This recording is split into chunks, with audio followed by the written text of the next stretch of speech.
All right, you guys, today we are going to talk about rhymes. So, rhymes are repeated similar sounds or the same sound in two or more words. And so, if you think about when you most often hear rhymes in a poem, you're probably thinking, I usually hear them at the end of the lines in poetry, right? And maybe it's the end of every line that you hear it in a poem, maybe every other line. But those are the kinds of things I think about when I think about rhymes in poetry. But there's also lots of other places we hear rhymes. If you think about songs, we hear rhymes in songs all the time, and raps. We hear rhymes in nursery rhymes that our parents taught us when we were little. Twinkle, twinkle, little star. We think about nursery rhymes we learn, there's definitely rhymes in those. And so we see or we hear rhymes a lot.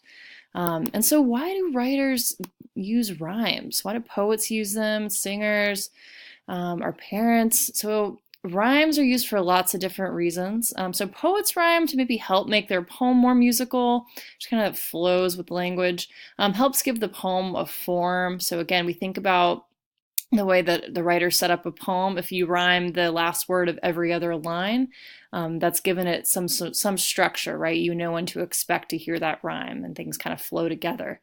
But also, our poems rhyme to help with memorizing and recall. And so, if you think about nursery rhymes, oftentimes there's like something you're supposed to learn from those, right? And it sticks in your brain. Thinking about songs, you probably memorize tons of songs, and part of the thing that helps you do that is the fact that they rhyme, right? It makes it really, really sticky in our brains, the way that the language works and sounds are similar. And so if we think about Still I Rise by Maya Angelou, we think about her trying to accomplish some of these things to help kind of with that stickiness, but also she's trying to kind of send us a message here with what she's saying. So let's look at what she says. So over here in the white box, this is a stanza from her poem Still I Rise.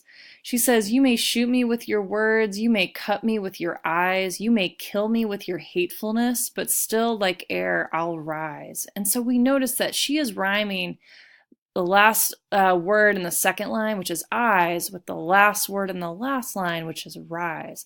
So what she's doing there, she's really trying to draw attention to those two lines, saying that, you know what, even though somebody might cut me with their eyes, they might shoot me like a really nasty look, I don't care. They might try to kill me with their hatefulness, but I'm still going to rise. And she goes back to and she repeats, I rise, I rise, I rise in lots of different stanzas in that poem. And she often rhymes it with another word in the stanza, like she does here with eyes. And so she's really trying to draw your attention to, like, you know what, no matter what the haters try to do, I'm still going to rise above. Right? And so she's trying to draw our attention to that message by using this rhyme scheme. Okay. And so also we think about how rhymes get used in music and in rap songs. We're going to do a quick intro to that, but rappers also use rhymes to kind of help bring home their message. So let's think about the setup of a rap song real quick. So every rap song usually has three parts. There's an intro, a hook, which is like part of the chorus, and then verses. So my music people out there are going to know, like, most songs begin with some instrumental bars. That means no vocals, just an instrument and beats, and then a verse or a hook.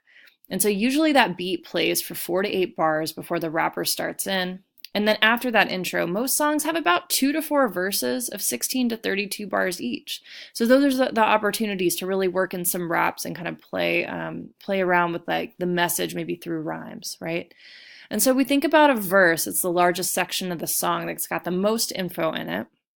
And then a hook is like, again, think about a hook in like an essay that you've written this semester. You're thinking about how you can get your reader's attention. It's the same way with raps. It's like, how do we get our listeners' attention?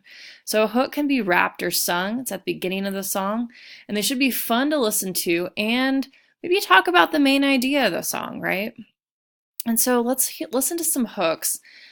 Think about what is being conveyed here. I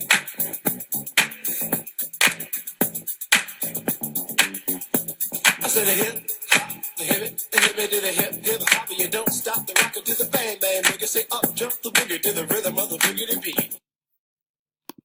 And so that was by Sugar Hill Gang, and super fun. You know, we've got some rhyming going on within the lines, and it's just catchy. Is there a message there?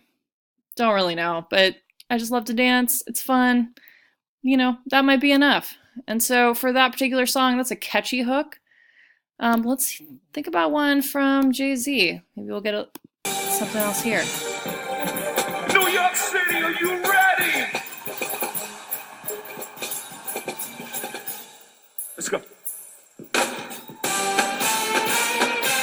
Can't touch the untouchable, break the unbreakable, shake the unshakable. It's Hobie, baby. Can't see the unseeable, reach the unreachable, do the impossible. It's Hobie, baby. All right, so we got the hook here. Can't touch the untouchable, break the unbreakable, shake the unshakable. Can't see the unseeable, reach the unreachable, do the impossible. So we've got a lot of rhyming happening at the end of the lines in this hook, right? And so again, like Jay-Z's trying to make it catchy, but he's also sending this message of like, you know what? I'm awesome. You can't touch me. I'm untouchable. I'm like unshakable. So there's definitely a message happening here, and it's also catchy. So again, this idea of using rhymes through both music and poetry to really hook our readers' attention, or listeners' attention in this case, and also spread our message, share our message. What's the main thing we're trying to say? All right, so you might be thinking, how can I do this in my own poems? Got you covered. I'm going to check out this rhymezone.com. This is an awesome resource. If you haven't used it already, highly recommend it. So we'll do a quick demo, and that's going to wrap up the lesson for today. So let's say that I'm looking for a rhyme for a certain word. And so I'm going to put in the word stay. I got other options that come up. So I'm just going to click on the word stay. And then I got this whole other drop-down menu over here. I can find rhymes for that word. And it's going to give me a whole list. And you can see here, there's some that are just more sounds and syllables. There's some that are full words that rhyme with the word say, okay? And so we've got like double words that happen. You can really find anything here. And you can also use this drop-down menu to find lots of other types of examples. So phrase rhymes. So common multi-word phrases that rhyme with stay. And then you've even got lyrics and poems that have this word, so you can get an idea of some examples of different writers that have used the word stay in rhyme schemes here, right? So we've got everything from Shakespeare, lots of Shakespeare, to like songs and to other books. And so really just check it out, try any kind of word, see, play around on the site. There's lots of options. And that is going to be it for our lesson today. Good luck with rhymes, y'all.